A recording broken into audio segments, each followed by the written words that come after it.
그래서 오늘 본문은 좀 맥락보다 또 너희는 복음에 합당하게 생활하라 이 한 구절을 중심으로 제목 설교를 하도록 하겠습니다.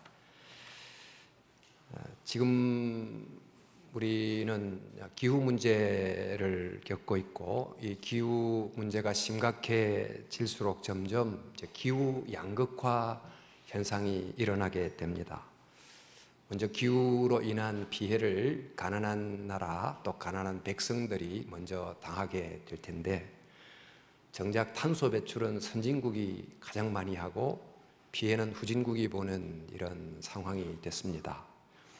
근데 이런 환경 양극화만이 있지 않고 경제 양극화 또 지역 양극화는 계속 심화되고 있고 세대 양극화도 한 몫을 하고 있습니다. 그런데 이와 함께 정말 정치 이념 양극화도 일어나고 있습니다만, 우리 이 지금 시대의 현실의 양극화와 또 이념 양극화가 서로 톱니처럼 맞물려서 서로 강화시키는 상승작용을 하고 있다고 봐도 될 것입니다. 특별히 우리나라는 이제 분단 현실과 맞물려서 더 이 양극화가 심각한데, 이 이념 양극화를 어떤 사람이 이런 한 문장으로 설명을 했습니다. 보수는 진보를 정오하고 진보는 보수를 경멸한다. 그래서 이 말이 어느 정도 적절할지 모르지만 이 정도에 해당될 만큼 우리나라는 이런 양극화로 인한 갈등이 매우 심각한 것이 사실이고, 그러다 보니 우리나라의 건강지수는 세계 탑이고 교육지수도 2, 3위를 육박하지만 갈등지수는 거의 최하위, 또 행복지수도 또 하위에 머무르고 있다고 합니다. 이런 양극화 상황 속에서 교회는 어떤 입장을 지녀야 되는 걸까요? 최근 교회의 사회적 신뢰도가 계속 하락하고 있다는 통계가 있습니다만, 그 이유가 어디에 있을까 생각해 보니 보기에 따라 외부적 원인도 있는 것 같습니다. 언론이 교회에 관한 내용을 기사화할 때 부정적인 면을 좀 너무 크게 보도하는 듯한 느낌도 있고, 또 영화나 드라마에서 교회나 교인들을 캐릭터로 등장시킬 때는 정말 좀 이기적인 모습으로 등장시키는 등을 보면서 이런 외적인 요소도 신뢰도를 떨어뜨린 한 요인이 아닌가 싶습니다. 그러나 그보다도 더 내부적 요인이 있을 텐데, 예를 들면 학위 조작이라든지 세습 강행 또 성추행과 같은 내부적 요인이 교회의 사회적 신뢰도를 많이 떨어뜨렸습니다. 그런데 이와 함께 또 사회적 어떤 신뢰도를 떨어뜨린 것 중에 하나가 경제 양극화와 정치 이념 양극화 속에서 보여준 교회 안에서의 또 분열된 모습도 그 신뢰도 하락의 한 요인이라고 말할 수 있습니다.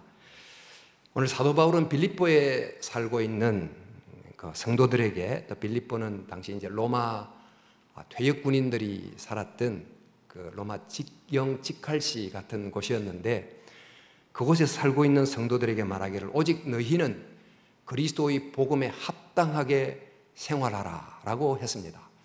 여기서 나오는 생활하다를 영어로 그냥 live 이렇게 번역하기 쉽지만, 이 말의 원어는 폴리티오마이라고, 그래서 이 단어에서 우리가 아는 politics 또 political 이런 단어가 나왔습니다. 그래서 이 말을 원어에 충실하게 번역을 하자면, 너희는 복음에 합당한 시민으로 살아가라. 너희는 복음에 합당하게 공적 일에 종사하라. 좀 직역하자면 너희는 복음에 합당하게 정치하라. 이렇게 직역해서 번역할 수 있습니다. 그 당시 로마 황제가 통치했던 그때에 교회가 얼마만큼 또 정치적 행보를 취할 수 있었을지는 굉장히 좀 의문이 듭니다. 매우 제한적인 의미였을 텐데, 그 당시는 그 황제 숭배를 거부함으로 때로는 핍박을 받기도 했지만, 그 그릇된 황제 제도를 반대하는 어떤 포지션을 취하기도 했고, 또 그 당시 일반적이었던 로마 사회의 삶의 질서와는 다른 질서의 삶을 보여주므로, 예컨대 그 노예와 주인의 당시의 상황과는 다른 관계의 모습을 보여주고, 또 남자와 여자 간의 이런 종적 관계가 아닌 평등한 횡적 관계를 보여주는 등으로 그 시대의 다른 대안적 모습을 보여줌으로 영향을 끼친, 그렇게 함으로 사실 그 로마 사회 속에서 복음에 합당하게 정치했던 이런 초대교회의 모습을 발견할 수 있습니다. 근데 우리 시대에는 그 당시와는 매우 다릅니다.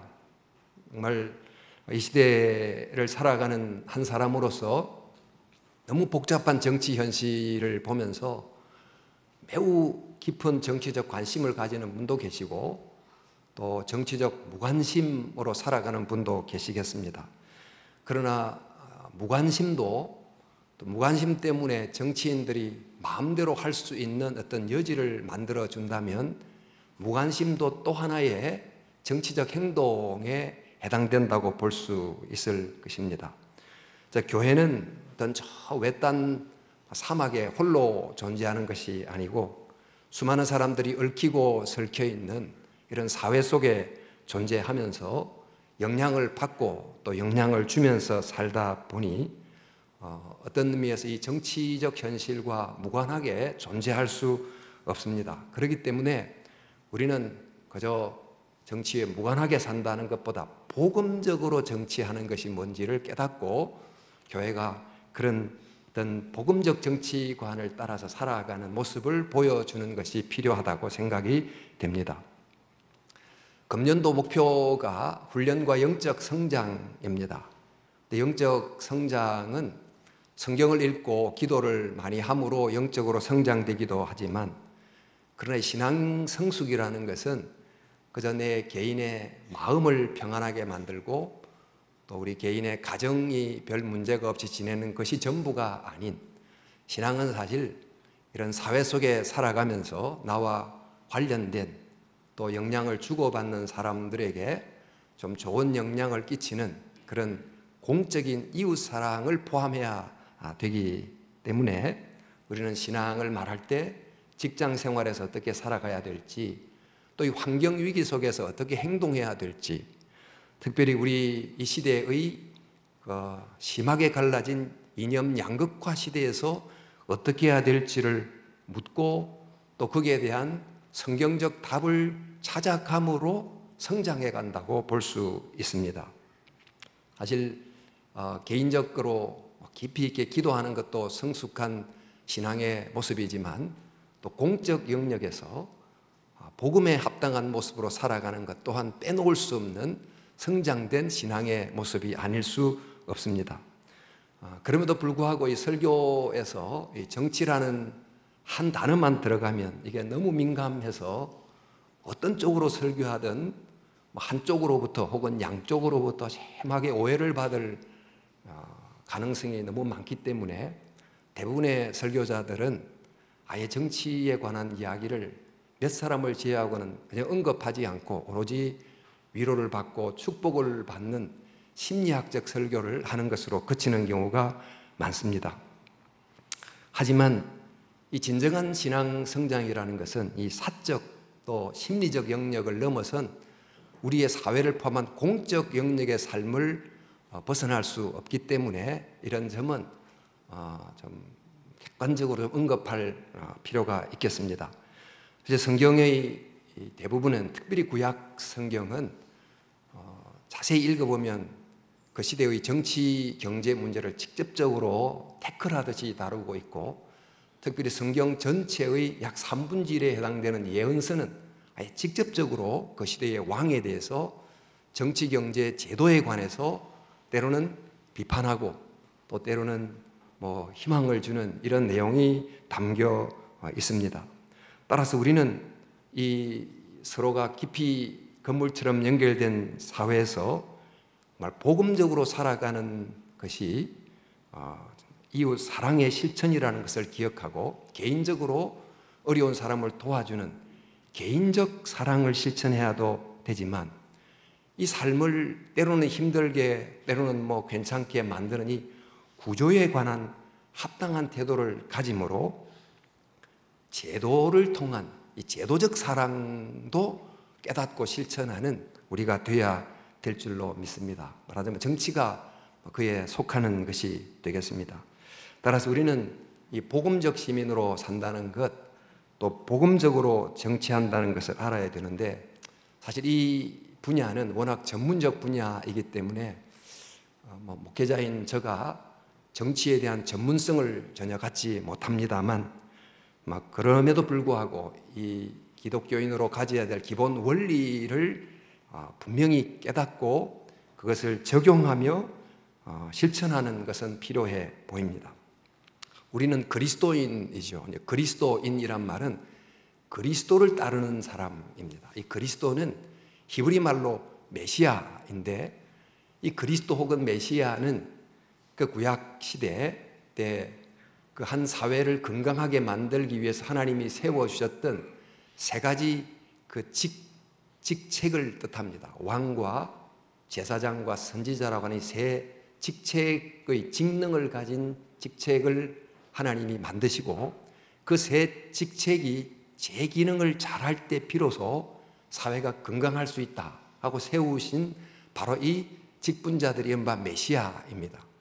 그런데 모든 인간들이 그 직능을 온전하게 수행하지 못했지만 예수님께서 이 세 직능을 한 인격 속에 동시에 완벽하게 이루셨기 때문에 예수님을 그 메시아, 정관사를 붙여서 또 그 그리스도 이렇게 말합니다. 따라서 그 그리스도를 따르는 우리들도 매우 불완전하긴 하지만 그 그리스도를 따라서 합당하게 제사장으로서 또 선지자로서 왕으로서 살아가는 모습을 보여주는 것이 필요하다고 할 수 있겠습니다. 먼저 이 시대 속에서 복음적으로 산다는 것은 먼저 말씀드린 것처럼 정치, 경제, 사회에 관해서 기도하는 제사장 역할을 꾸준히 감당하는 것입니다.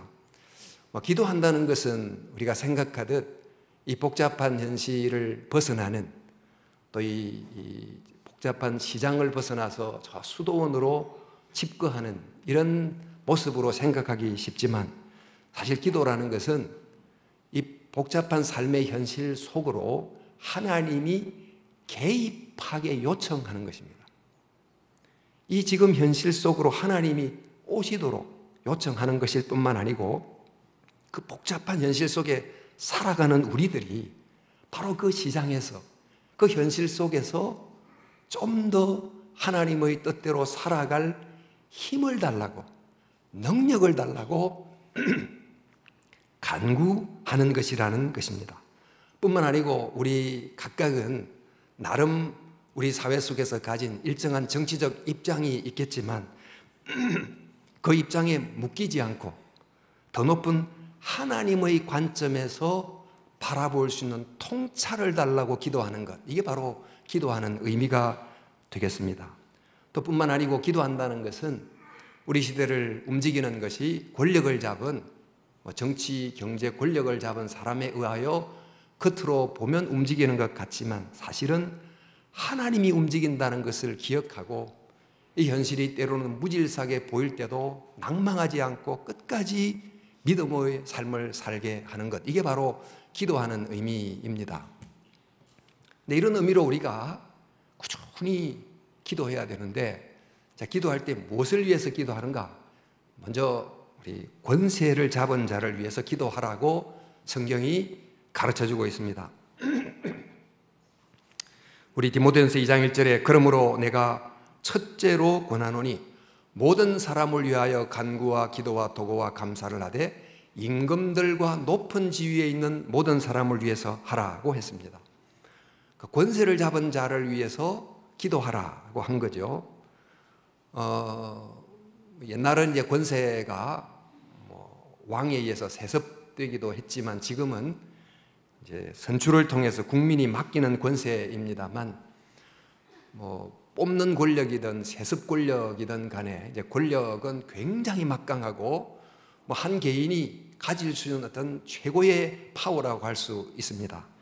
또 우리 그 힘은 뭐 수많은 사람들에게 지대한 영향을 미칩니다.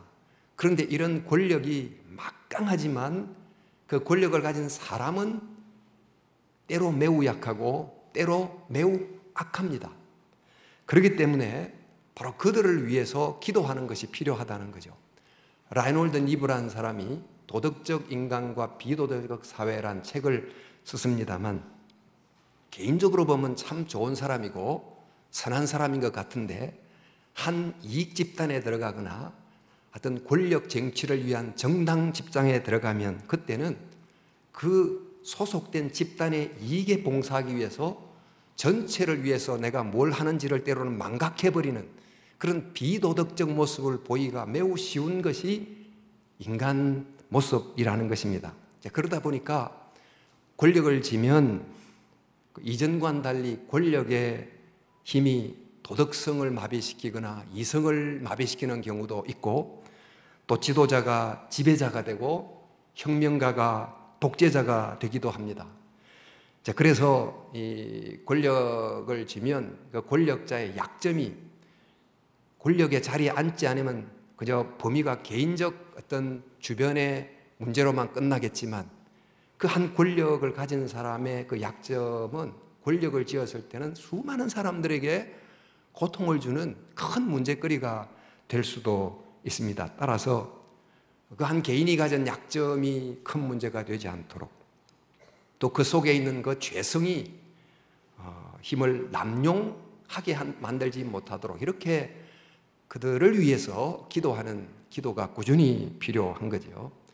근데 우리가 기도할 때 그들을 위해서도 기도하지만 기도하는 우리를 위해서도 기도해야 됩니다. 그 이유는 뭐 이전 시대와는 달리 우리는 그 투표를 통해서 권력을 가질 사람을 선택하는데 그 선택을 할 때 그 유권자인 우리들이 바르게 선택할 수 있도록 기도하고 또 선택된 다음에 그 선출 권력자들이 제대로 그 권력을 사용하는지를 건전하게 감시하고 감독하는 우리가 되게 해달라고 이제 기도하는 이른바 깨어있는 시민이 되게 해달라는 기도가 필요하다는 것입니다. 우리가 이런저런 정치 현실을 보면 사실 정말 좋은 하루로 시작했다가 불편한 감정으로 하루가 아침부터 힘들어지는 경우도 종종 있습니다만 그러나 이 정치 현실을 볼 때 그런 감정적 반응으로 그치지 말고 이 정치에 대해서 또 정치가에 대해서 또 정치에 대해서 이런저런 감정을 느끼는 나에 대하여 기도하는 이런 모든 제목들을 기도 제목으로 바꾸는 그런 노력이 필요합니다. 그렇게 해서 이렇게 들쑥날쑥한 울퉁불퉁한 이런 정치 현실 속에서도 정말 한결같은 마음으로 복음적 시민으로 살아가고 또 복음적으로 정치하는 이런 제사장 역할을 감당해야 된다. 이것이 바로 성경이 우리에게 알려주는 첫 번째 내용이 되겠습니다. 두 번째로 이제 복음으로 정치한다, 복음적 정치다 하는 것은 우리가 선지자 역할을 한다 이런 의미가 되겠는데 그 옛날 그 이스라엘 사회 때 권력을 가진 왕들이 견제받지 않는 권력을 갖는 경우가 그 주변 나라가 대부분이었습니다. 그럴 때 하나님은 그 왕이 견제받지 않은 권력이 되지 않도록 그 옆에 선지자를 두심으로 하나님이 준 그 위임받은 권력을 제대로 쓸 수 있도록 종종 비판하면서 왕을 지지했어요. 비판하면서 왕을 도왔던 바로 이런 사람이 선지자였습니다. 지금도 건전한 여론이 그 역할을 감당하고 있고 또 삼권 분립이라는 제도적 장치가 또 어느 정도 그 역할을 하고 있습니다만 교회도 이런 이 사회 속에서 그 건전한 견제의 자리에 설 수 있도록 그래서 보수라면 보수가 진짜 보수가 될 수 있도록 진보라면 그 진짜 진보가 될 수 있도록 이렇게 비판하면서 도와주는 그런 선지자 역할을 감당해야 될 것입니다. 그런데 그 당시 선지자는 그 왕들을 이렇게 비판하면서 도왔을 뿐만 아니고 그 시대의 그 지배적인 그 이념을 꿰뚫어 보는, 그래서 이념에 왕과 백성들이 속아 갇히지 않도록 도와주는 그런 역할을 했습니다. 사실 이념이라고 하는 것은 일종의 생각체계인데, 세계관과 가까운 나름 중요한 가치를 중심으로 세상을 해석한 하나의 생각체계인데, 그 이념은 단순한 세상을 해석한 이성체계가 아닌 그 가치를 중심으로 그렇게 세상을 바꾸려고 하는 목적을 가진 생각체계입니다. 그래서 그것이 잘 가면, 예를 들면 카스트 제도라든지 또 남녀 불평등 같은 세상을 보다 건전하게 이제 바꾸어내는 그런 긍정적 역할을 하기도 합니다. 그런데 이런 그 자체로 보면 좋은 것이 종종 그것이 유일하게 좋은 자리, 즉 그 이념만 절대의 위치에 움직이게 되면서 다른 가치와의 균형을 잃어버리는, 그래서 오히려 배단이 되는 그런 경우가 있습니다. 우리 구약 성경의 경우 이스라엘에게 성전 이념이라는 게 있었어요. 예루살렘의 성전이 멋있게 지어졌고 또 엄숙한 예전을 따라서 양을 바치고 소를 바치고 제사가 진행이 됐는데, 이 성전의 존재를 보면서 이 성전은 하나님의 집인데 이 하나님의 집이 예루살렘에 있으니 우리나라는 망할 수가 없다라고 생각했어요.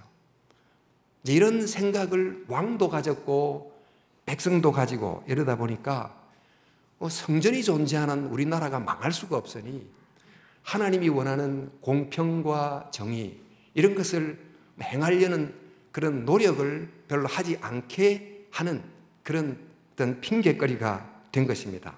그래서 성전만 믿고 하나님의 뜻을 저버리고 살다가 결국 정말 나라가 망하게 되는 그런 결과가 있게 됐습니다.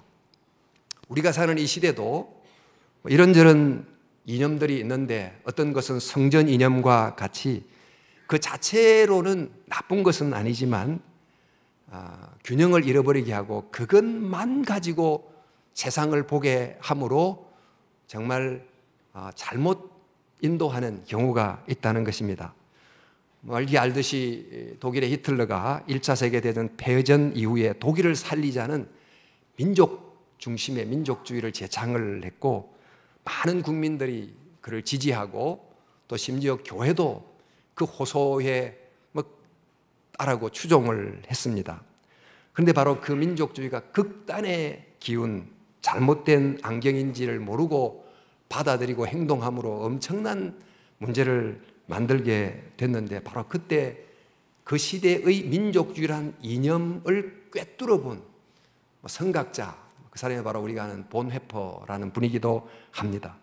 그러니까 우리가 사는 이 시대에 여러 이념들, 예를 들어 자유주의, 또 경제주의, 자본주의, 시장주의, 소비주의, 기술주의 등등의 이름으로 불리는 여러 이념들이 존재하는데, 그 이념이 추구하는 그 가치가 그 자체로는 나쁜 것은 아니지만, 그러나 그 이념만을 유일하게 생각하면 그 이념을 중심으로 무엇은 옳고 그르고 무엇은 흑이고 백이고 이렇게 나누는 그런 위험에 처할 가능성이 굉장히 많다는 것이지요.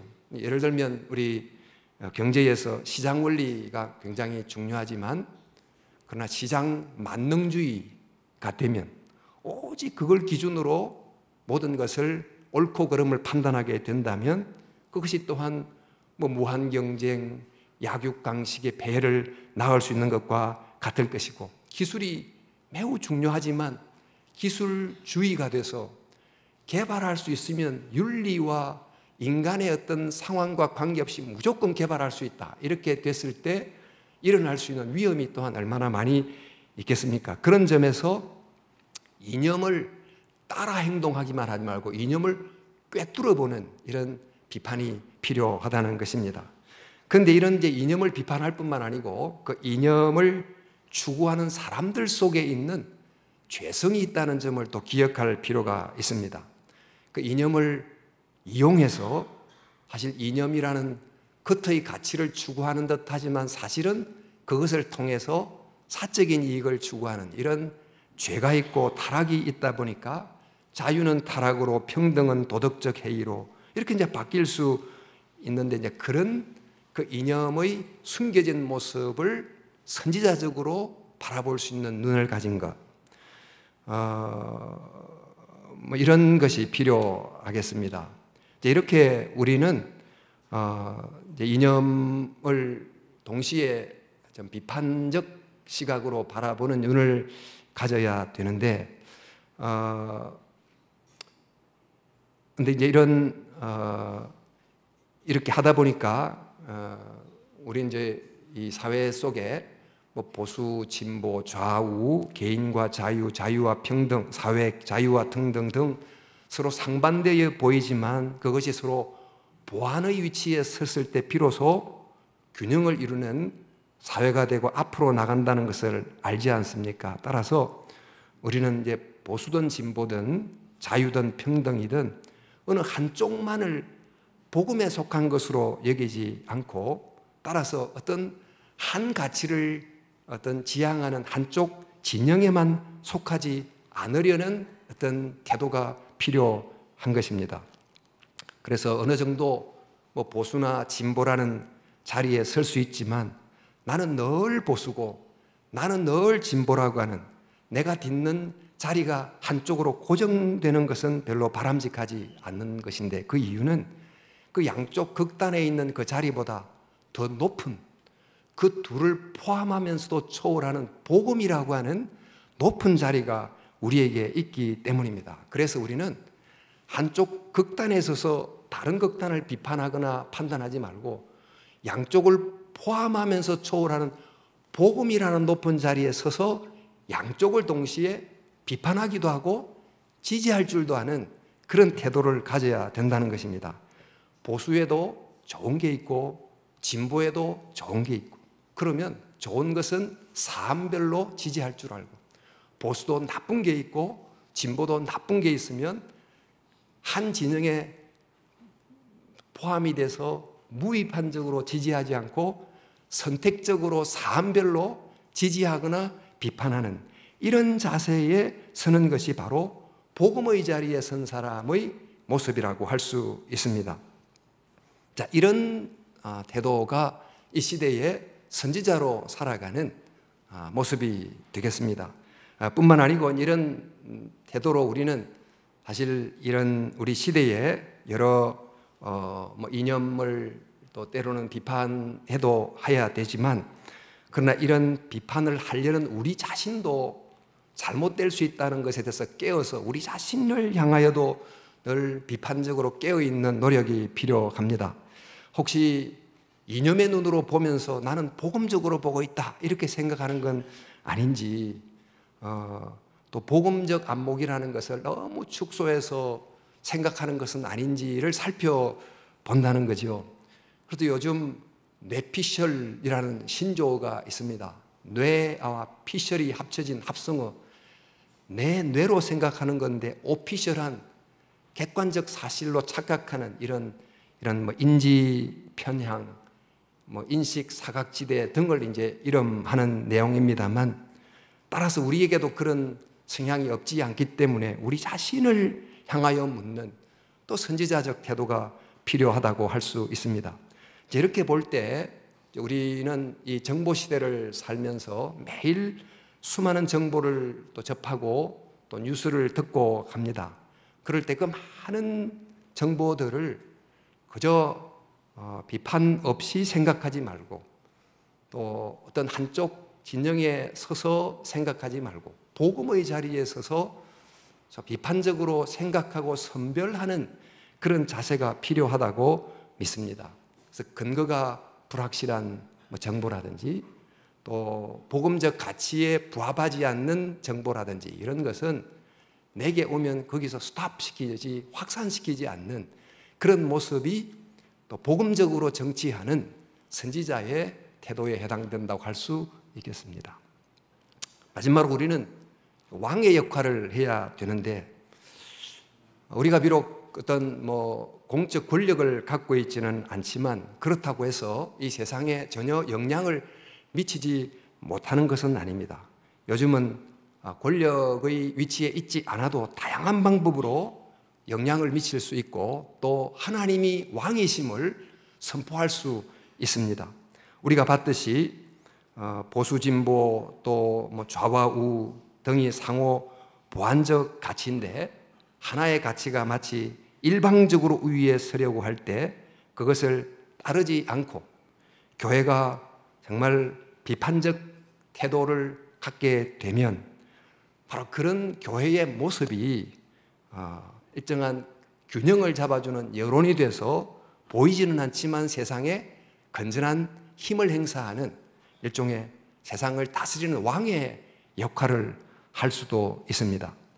또 사회가 한쪽으로 이렇게 기울게 될 때 교회가 정말 성숙한 복음의 자리에 서서 한쪽에 기울지 않도록 균형을 잡아준다면, 또 어떤 정권이든 무비판적 지지가 아닌 매우 날카로운 비판적 지지를 만약 하게 된다면, 또 말씀드린 것처럼 사안별로 때로는 진보, 때로는 보수에 관한 각 항목별로 정책을 지지하거나 또는 반대하게 된다면 그 해당되는 정권, 여야든지 복음의 기준을 따라 행동하는 교회를 당연히 저들은 우리 편이라고 생각하지 않고 두려워하고, 잘못하면 저 많은 교회인들의 표를 뺏길 수도 있다 생각하고 저들이 정신을 차리게 될 것이고, 또 복음적 가치에 따라서 정책을 만드는 쪽으로 다가가게 될 것입니다. 이것이 또한 세상에 영향을 미치는 왕적 통치 중에 하나가 되는 것입니다.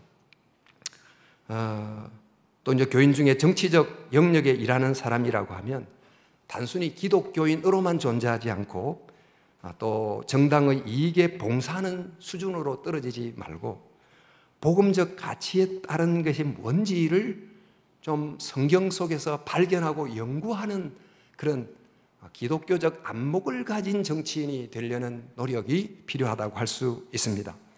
이제 무엇보다도 교회가 이런 이념 양극화 시대에 세상이 진보나 또 보수가 지향하는 가치와 목적을 따라서 사회를 일방적으로 밀고 나갈 때 교회는 그 좌우의 가치를 다 포함하면서도 초월하는 모습을 보여줄 수 있다면, 이 한쪽만이 아닌 두 가지를 정말 복음 안에서 융합함으로 진정한 대안이 나올 수 있다는 비전을 제시할 수 있다면 그 자체가 또한 세상에 영향을 미치는 또 왕적 다스림을 행사하는 모습이라고 할 수 있습니다. 종종 좌우 보수와 진보는 그 한쪽이 생각하는 가치만으로 답을 줄 수 있다고 생각하지만 성경은 둘 다를 포함하면서 초월할 때만 진짜 답이 된다고 가르쳐 주고 있습니다. 이 포함하면서 초월한다, 이 두 것을 합쳐서 포월한다 이렇게 표현하기도 합니다. 좌우를 포월하고 자유와 평등을 포월하고 개인과 사회를 포월하는 그 속에서 나타나는 정말 건강한 비전과 답을 꿈꾸고 보여주는 노력이 필요하다고 할 수 있습니다. 사도 바울이 그 시대에 유대인과 헬라인이라고 하는 정말 극도의 양극화 사회 속에 존재했어요.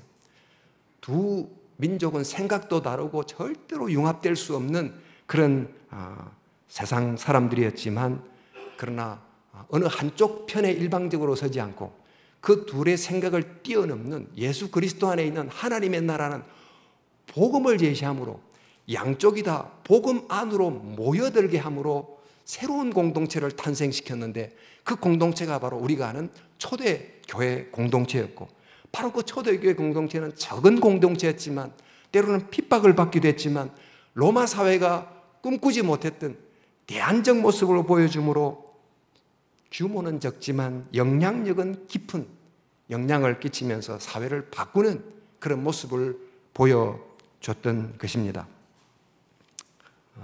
따라서 우리는 이런 양극화된 이 정치 현실 속에서 어느 한쪽을 복음과 동일시키지 말고 말씀드린 대로 정말 복음 속에 나타난 더 높은 기준을 좀 잘 살펴야 되는데, 예를 들면 성경에 나타난 12지파 공동체 속에서 보인 자율과 연합이 어떻게 어우러지는지, 또 신현제도 속에 나타난 자본주의 사회주의의 장점이 어떻게 경제 속에서 자비경제학으로 통합이 되는지, 또 만나의 원리, 안식일의 원리, 오병이의 원리, 포도원의 주인의 비유 속에 나타난 교훈 속에서 어떻게 보수와 진보를 포함하면서 초월하는 대안이 과연 가능한지를 또 찾아내고, 또 전문가들이 그 영역에서 정책으로 만들고, 이런 노력이 필요하다고 보입니다. 그래서 저와 여러분들이 복음을 가진 사람으로서 이 시대를 어떻게 살아가야 될까? 이 세상은 지금 늘 보면 이 사람은 저 편인가 이 편인가 이렇게 갈라서 생각하는 경향이 많습니다. 또 뭐 설교를 하는 저를 보면서도 목사님은 이 편인가 저 편인가 뭐 이렇게 생각할 수도 있겠지만, 우리는 이 편 저 편이 아닌 누가 더 하나님 편인가, 누가 더 복음에 가까운 편인가를 묻는 질문을 바꾸는 것이 굉장히 필요하다고 생각하고, 그래서 좌우가 극단으로 가지 않고 복음이라는 중심으로 점점 다가오게 하는, 그래서 보수는 진짜 보수가 되게 하고 진보는 진짜 보수가 되어 서로가 서로를 필요로 하는, 서로를 보완하는 것임을 생각하고 함께 비행기의 양날개처럼 정말 각자의 가치를 제대로 추구함으로 하늘을 비상하게 하는 이런 세상이 되게 만들어야 될 것입니다. 따라서 우리는 정말 보수 논리, 진보 논리를 넘어서서 복음 논리가 뭔지를 깨달아서 우리 시대의 양극화 늪에 빠지지 않고 오히려 복음을 중심으로 그 속에 빠진 사람들을 정말 건져 올리는 그런 역할을 교회가 해야 되지 않을까. 그래서 우리는 복음적으로 정치하라, 사도 바울이 명령했는데 제사장으로서 우리는 기도합시다.